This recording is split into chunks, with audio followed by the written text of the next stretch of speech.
What's going on, guys? I've got here a 2011 Ford Ranger, and I'm going to use this truck to point out to you the location of the starter relay and 3 important fuses for the operation of the starter. So we're going to begin by moving under the hood. This is where we can find most of the fuses and the starter relay. I'm also going to give you some troubleshooting steps on what to check out when your Ford Ranger is not starting. So we're going to begin by accessing the fuses and relays behind this cover here. It can be tough to get to. A lot of people will route wires above it, but you basically lift up on this tab and this cover will hinge out. So we can get it pulled out. Now, let's first talk about the fuses.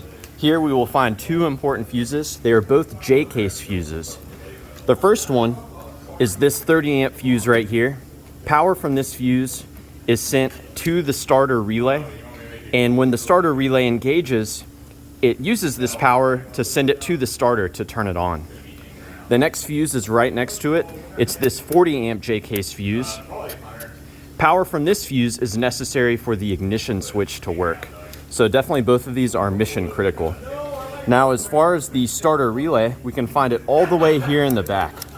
So this is your starter relay. And my favorite way to troubleshoot relays is to have an assistant inside the car trying to start the vehicle. While they're doing that, I'll actually tap on this relay and wiggle it around. Sometimes relays can get stuck, and by tapping or wiggling the relay, you can get it to start working again. Further troubleshooting beyond that, a great step is to remove the starter relay. We can set it aside, and we can swap in the relay right next to it, which is for the blower motor. If after we swap the relays, we're able to start the car, then we know that the original relay is probably no good. Now, with the relay pulled out, I can actually show you the pins. And don't forget, there's one more fuse for us to check, and I'll show you that here in a moment. So the 30 amp fuse that I showed you here provides a constant power to this pin right here. So you should see power here if that fuse is intact. When this starter relay engages, it takes this power and it sends it into this pin. So this pin here actually goes directly to the starter. And what's really cool about this setup is we can actually manually power the starter ourselves by connecting those 2 pins together. So I'm just going to use some pliers here, but you could use a wire or even a paper clip if necessary. If you touch these 2 together, you will be directly powering the starter and the engine will turn over.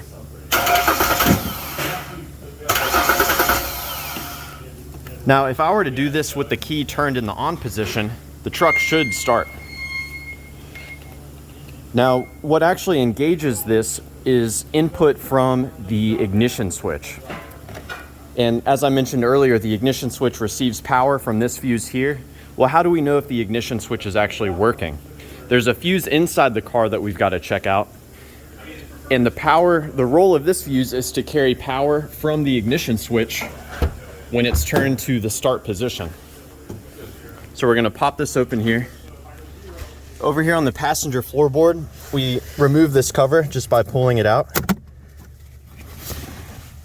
And what we're looking for is the 5 amp fuse, which is located right here. I'm going to pull this fuse out just to show you what a good fuse should look like. So we can see this is indeed a good fuse. And if you find that this fuse is blown, according to my documentation, you can use the fuse next to it. Supposedly this fuse is not used for anything. And I mentioned earlier testing to see if the ignition switch is working. Well, there is exposed metal on this fuse. So if you use a voltmeter or a test light, you can check to see if the exposed metal on the fuse is receiving power when the key is turned to the start position. So that's just a good troubleshooting step. If you do not see power at that fuse when the key's turned to start, it could be that your ignition switch is failing. If you do see power there, but your starter relay is not being turned on, you could have a failure of the neutral safety switch. That is a switch on the transmission, and it's designed to prevent the car from starting unless you're in park or neutral. So that's one other troubleshooting step you can do. If you're not able to start the car in park, you can try shifting it into neutral and then trying to turn the engine over. So yeah, I hope that this information has been helpful for you, or at the very least a good starting point in troubleshooting the starter on your Ford Ranger. Please do let me know if you have any questions or any advice. Thanks for watching.